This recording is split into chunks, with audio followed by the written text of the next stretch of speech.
بسم اللہ الرحمن الرحیم۔ السلام علیکم۔ 17 رمضان المبارک تاریخ اسلام کا وہ عظیم دن جب حق و باطل کے مابین ایک فیصلہ کن معرکہ ہوا۔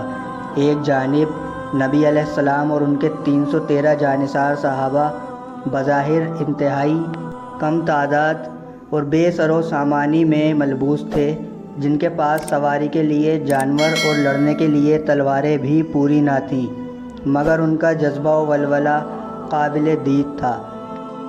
ایک طرف 313 اصحاب رسول صلی اللہ علیہ وسلم اور دوسری طرف مشرکین دشمنان اسلام کا 1000 کا لشکر، جو کہ ہر طرح کے ساز و سامان اور اسلحے سے لیس تھا۔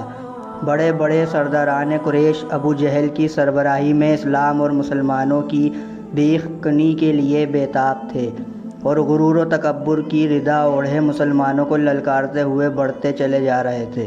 یہ بڑا عجیب منظر تھا۔ نبی علیہ السلام پر سخت خضوع کی حالت طاری تھی اور دونوں ہاتھ پھیلا کر اللہ تعالیٰ کے سامنے یوں گریہ و زاری کرتے تھے کہ اے اللہ، تو نے مجھ سے جو وعدہ کیا ہے اسے آج پورا کر۔ گریہ و زاری کی حالت میں چادر کندھے سے گر پڑتی اور نبی علیہ السلام کو خبر تک نہ تھی۔ کبھی سجدے میں گر پڑتے اور فرماتے تھے، خدایا یہ چند ہی مسلمان ہیں، اگر آج مٹ گئے تو پھر قیامت تک تیرا کوئی نام لینے والا نہ ہوگا۔ چنانچہ اللہ تعالیٰ کا غیبی نظام حرکت میں آیا اور اللہ تعالیٰ نے وحی کے ذریعے سے مسلمانوں کو مدد و نصرت کی نوید سنائی، جس سے نبی علیہ السلام اور ان کے جانثار صحابہ کو تسلی ملی۔ سورہ آل عمران میں ارشاد ربانی ہے، یقیناً خدا نے تمہاری مدد کی بدر میں، جب تم کمزور تھے تو خدا سے ڈرو تاکہ تم شکر گزار بن جاؤ۔ بالآخر فیصلہ کن گھڑی شروع ہوئی اور دونوں طرف سے فوجیں آمنے سامنے ہوئیں۔ کفار کی جانب سے عتبہ اپنے سینے پر شتر مرغ کے پر لگا کر، عرب میں دستور تھا کہ سردار قسم کے لوگ جب میدان جنگ میں آتے تو دوسروں سے ممتاز نظر آنے کے لیے کوئی خاص قسم کی علامت لگا کر آتے۔ اپنے بھائی اور بیٹے کو لے کر للکارتا ہوا میدان میں آیا اور کہنے لگا، ہے کوئی جو ہم سے مقابلہ کرے؟ مسلمانوں کی جانب سے حضرت عوف، حضرت معاذ، حضرت عبداللہ ابن رواحہ مقابلے کے لیے آگے بڑھے۔ عتبہ نے ان سے ان کے نام پوچھنے کے بعد کہا کہ اے محمد، یہ انصار ہمارے جوڑ اور مقابلے کے نہیں، ہمارے ہم پلہ کو مقابلے میں بھیجو۔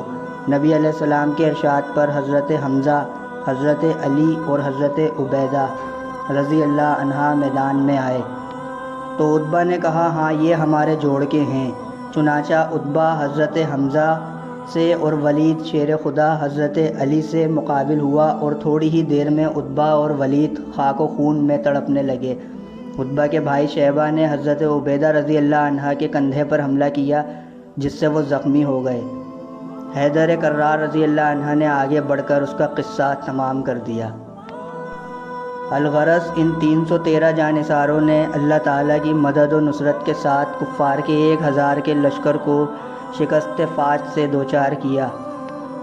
کفار کے بڑے بڑے سردار ابو جہل، عتبہ، شیبہ، امیہ بن خلف جیسے بدقماش اس غزوہ میں مارے گئے۔